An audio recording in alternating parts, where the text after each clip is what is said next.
kesempurnaan Ramadan ini ditentukan juga oleh seberapa besar perhatian kita terhadap keluarga.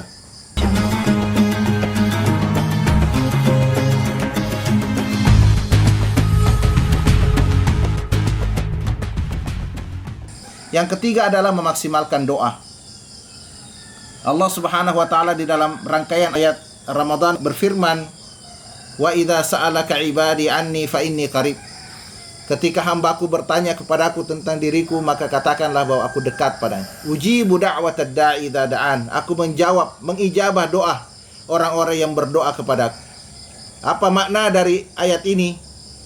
Yang menjadi hikmah kenapa ayat ini diselipkan oleh Allah Subhanahu wa taala dalam rangkaian ayat-ayat tentang Ramadan.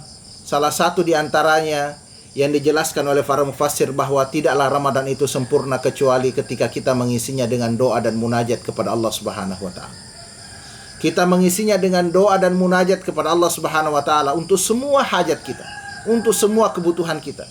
Oleh karena tidak ada orang yang bisa menyelesaikan urusannya sendiri tanpa intervensi Allah Subhanahu wa taala. Sesungguhnya sekecil apapun masalah yang kita rasakan, yang kita hadapi, solusinya kembali kepada Allah Subhanahu wa taala. Karena itu Allah Subhanahu wa taala menyebutkan bahwa sesungguhnya ibadah yang baik, ya, salah satu bentuk amaliyah ibadah yang baik itu adalah munajat dan doa kepadanya. Kenapa Allah Subhanahu wa taala berfirman bahwa sesungguhnya Allah dekat kepada kita dan menjawab semua doa-doa yang kita panjatkan kepadanya? Karena Allah ingin memberikan penekanan bahwa tidaklah seseorang itu dikatakan baik di sisi Allah Subhanahu wa taala kecuali dia memanfaatkan doa. Ya. Dan Rasulullah sallallahu alaihi wasallam bersabda, "Ad-du'a'u silahul mu'min." Doa itu adalah senjatanya orang beriman. Ketika saya ditanya tentang bagaimana kita mengatasi kondisi yang melanda negeri kita, ya, saya sampaikan kepada banyak kalangan bahwa selain persoalan kedisiplinan untuk mengikuti protokol penanggulangan COVID-19 dengan melakukan semua, ya, arahan-arahan pemerintah, social distancing, physical distancing, work from home, menghindari keramaian, mencuci tangan, pola hidup bersih. Yang kedua juga berkolaborasi dengan seluruh elemen masyarakat untuk bersama-sama memberantas, ya, menanggulangi penyebaran wabah ini. Tapi ada yang ketiga yang lain yang tidak kalah pentingnya dan tentu bagi kita sebagai orang beriman menjadi yang utama adalah doa kita kepada Allah Subhanahu wa taala. Oleh karena wabah ini tidak terjadi kecuali atas izinnya dan hanya dialah Allah Subhanahu wa taala yang punya kuasa mengangkatnya dari daerah kita. Dengan doa yang baik insya Allah kita yakin bahwa Allah Subhanahu wa taala akan mengangkat wabah ini dari negeri kita, dari daerah kita, ya, dan kita semua bisa terhindar dari dampak yang buruk dari wabah ini. Itu yang ketiga. Karena itu manfaatkanlah waktu-waktu yang baik ini di siang hari, di malam hari, menjelang berbuka, pada saat sahur untuk bermunajat kepada Allah Subhanahu wa taala, baik untuk kebaikan pribadi kita, keluarga kita, masyarakat kita, maupun juga kebaikan daerah dan negeri kita yang kita cintai. Yang keempat yang ingin saya sampaikan sebagai bagian dari tadabbur kita terhadap ayat-ayat Ramadan itu adalah bahwa kesempurnaan Ramadan ini ditentukan juga oleh seberapa besar perhatian kita terhadap keluarga. Suami kepada istri, istri kepada suami, suami istri terhadap anak-anak, dan juga terhadap keluarga besar.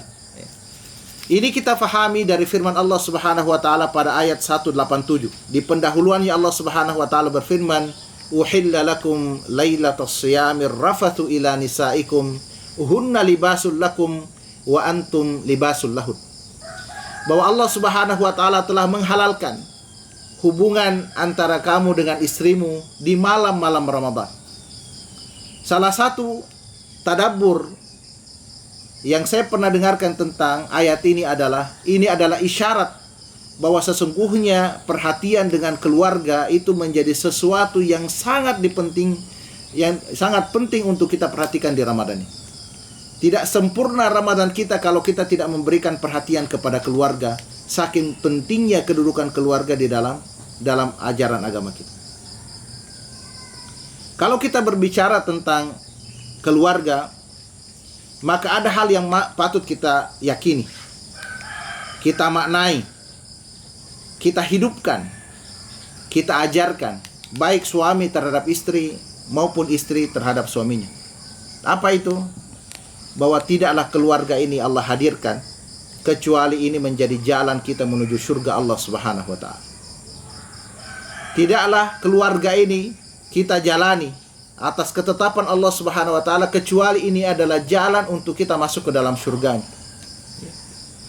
Satu saja hadis yang kita pelajari tentang keluarga. Ketika Rasulullah sallallahu alaihi wasallam di dalam hadisnya mengatakan, man mata, siapa saja wanita yang meninggal dunia, wa zawjuha radin anha, dan suaminya rida kepadanya, adkhalahullahul jannah, maka Allah pastikan baginya surga. Tidak ada seorang wanita, seorang istri yang meninggalkan dunia ini dalam keadaan suaminya rida kepadanya, kecuali Allah akan memasukkan dia ke dalam surga tanpa ada perhitungan yang lain-lain. Itu tandanya bahwa keluarga ini adalah merupakan karunia besar yang Allah turunkan kepada setiap wanita yang mendambakan surga.